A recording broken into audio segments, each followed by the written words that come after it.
भारत, पाकिस्तान और चाइना, इन तीनों को ही आज़ादी मिले लगभग 80 साल हो गए हैं। लेकिन इन तीन देशों में जो देश सबसे ज़्यादा सही मामलों में आज़ाद होने के साथ जिसने अपने देश को डेवलप करा है, इंफ्रास्ट्रक्चर, एजुकेशन, फैसिलिटीज़, ट्रांसपोर्टेशन, इन सब चीज़ों में जो देश आगे आया है, एशिया का नंबर 1 सुपर पावर बन के बैठा हुआ है, वो है हमारा neighbour country China. India, Pakistan वाले और पूरे वर्ल्ड के लोग चाइना को काफ़ी हेट करते हैं, उनके रहन सहन को लेके, उनके कल्चर को देखकर, या जो भी तुम्हारी अपनी पर्सनल चॉइस है। लेकिन उससे ना हमें बहुत कुछ सीखने को मिल सकता है, स्पेशली अगर आप इंडिया, चाइना, बांग्लादेश या नेपाल से हो, तो ये वीडियो आपके लिए काफ़ी खास होने वाली है। क्योंकि इस वीडियो में मैं आपको बताने वाला हूँ कैसे हमारा देश ही हमें आगे बढ़ने से रोक रहा है। वो सच में चाहता ही नहीं कि हम आगे बढ़े। वो सभी क्या है, वो सब मैं आपको इस वीडियो में बताने वाला हूँ मेरे बताए हुए पॉइंट्स के थ्रू।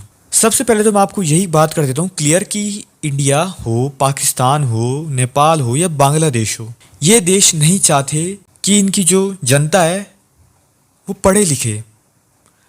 और इसकी वजह क्या है, देखो, इसकी सेम और जो इसकी सबसे बड़ी वजह है ना, वो ये है। देखो, अगर कोई भी देश के नागरिक अगर पढ़ लिख लेंगे, यानी कि एजुकेटेड हो जाएंगे, तो आने वाले वक्त में ना वो सरकार में करेंगे उंगली।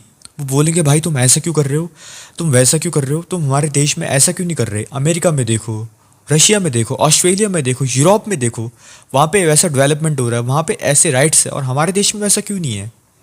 कहने का मतलब है वो हो जाएंगे चालाक, समझदार, उन्हें मालूम होगा कि देश विदेश में चल क्या रहा है, लेकिन हमारे देश भारत में ऐसा क्या है। हमारे देश की सरकार ऐसा कभी नहीं चाहेगी कि जो वहाँ के लोग हैं वो पढ़े लिखे, क्योंकि अगर वो अच्छे से पढ़ लिख लेंगे तो वो कल को ना आवाज़ उठाएंगे, वो कल को आवाज़ उठाएंगे।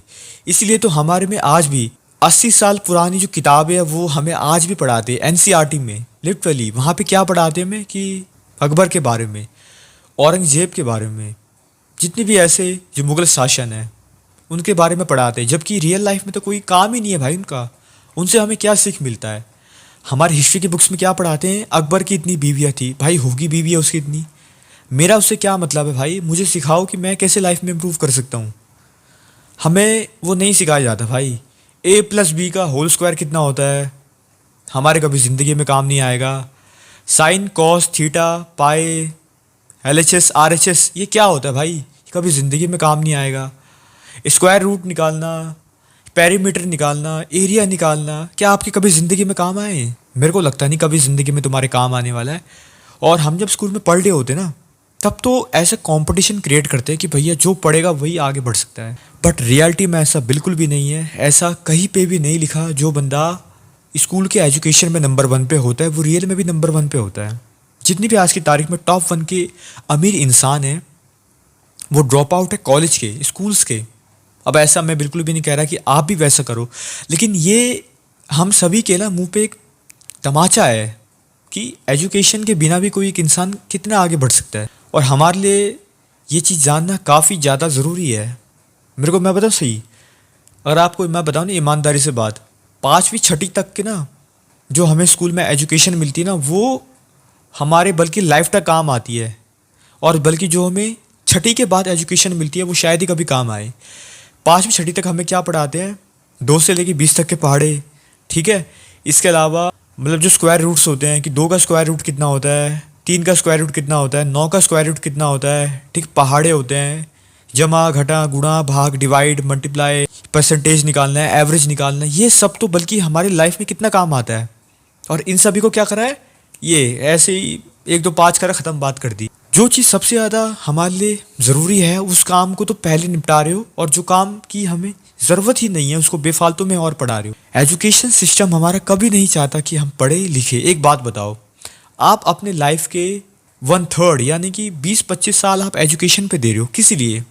ताकि आपकी जॉब लग पाए। जॉब से क्या होगा, आपको पैसे मिलेंगे।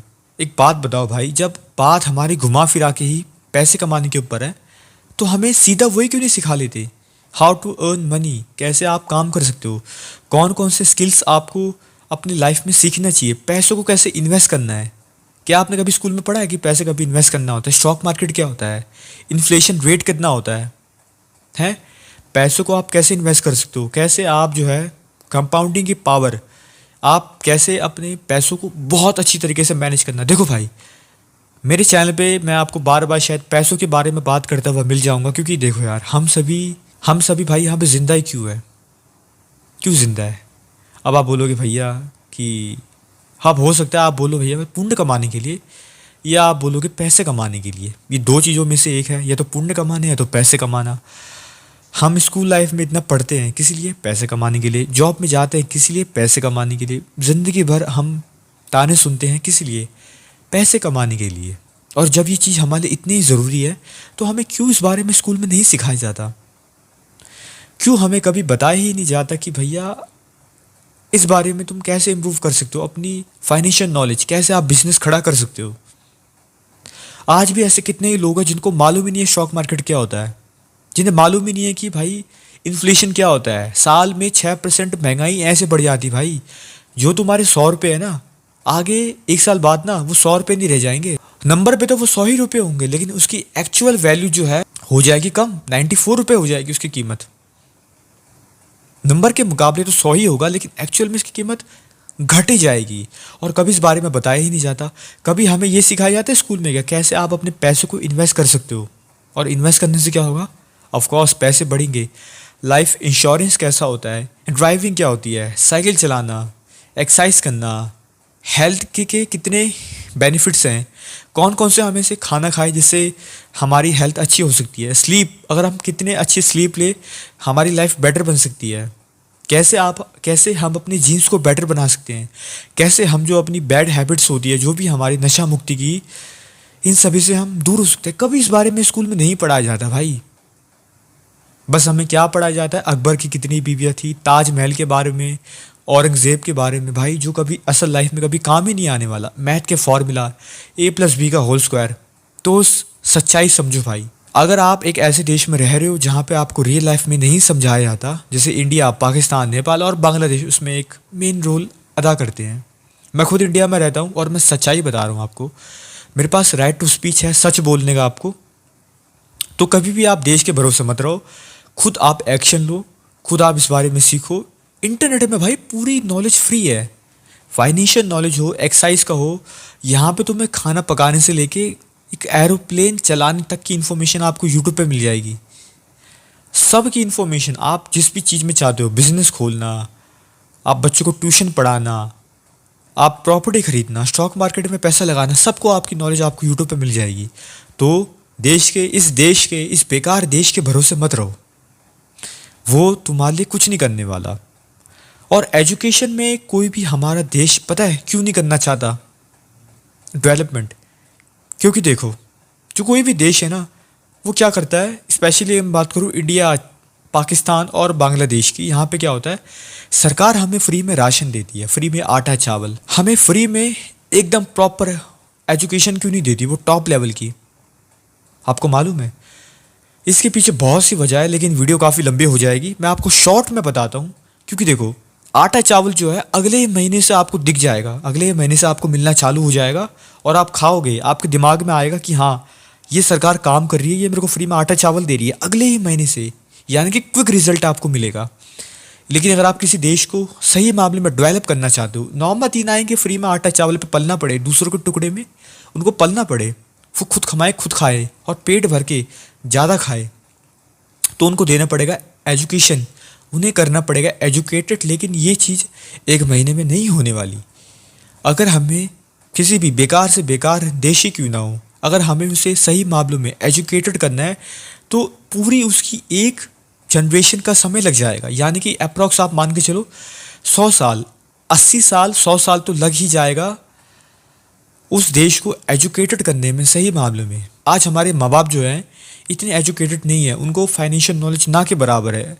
उनको भले ही हमसे ज़्यादा दुनियादारी पता हो, लेकिन टेक्नोलॉजी के बारे में, हेल्थ के बारे में और जितनी भी ये फाइनेंशियल नॉलेज के बारे में कुछ नहीं सिखाया भाई, उन्हें कुछ नहीं मालूम। आज भी उन्हें लगता है कि भाई स्टॉक मार्केट एक जुआ है, एक ख़राब चीज़ है।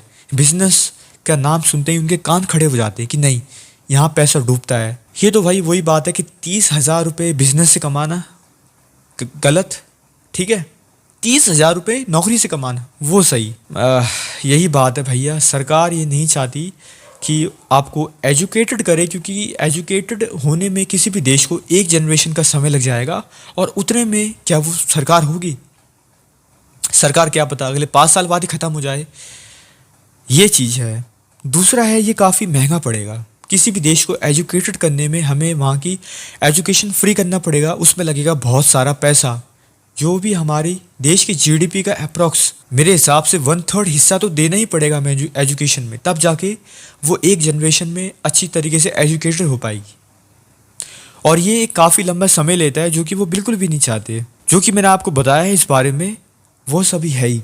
और सरकार ये कभी नहीं चाहती कि हम मालिक बने, सरकार तो बल्कि ये चाहती कि हम बने गुलाम। सरकार हमेशा से ही हम लोगों को जो है फ्री में आटा, चावल, पानी, इन्हीं सभी में दंगों वंगों में बिजी करना चाहती है, ताकि हम इसी में उलझे रह जाए। और सरकार जो करना चाहती है वहाँ पे, सरकार या कुछ करना ही नहीं चाहती, वो अपना काम आराम से करते रहे और हमारा ध्यान कभी इन सब चीज़ों में आए ना। तो यही कुछ मेन रीजंस हैं जिस वजह से आज हमारा इंडिया हो, पाकिस्तान हो, बांग्लादेश हो या नेपाल हो, कभी चाइना के टक्कर का पहुंच नहीं पाया 80 साल के बाद भी। और चाइना सुपर पावर बन के ठहर गया है। हम भले ही लाख हेट कर ले चाइना को, लेकिन एक चीज़ हमें अगर उससे सीखनी चाहिए ना, तो वो ये है कि कैसे हम अपने देश को और आगे बढ़ा सकते हैं।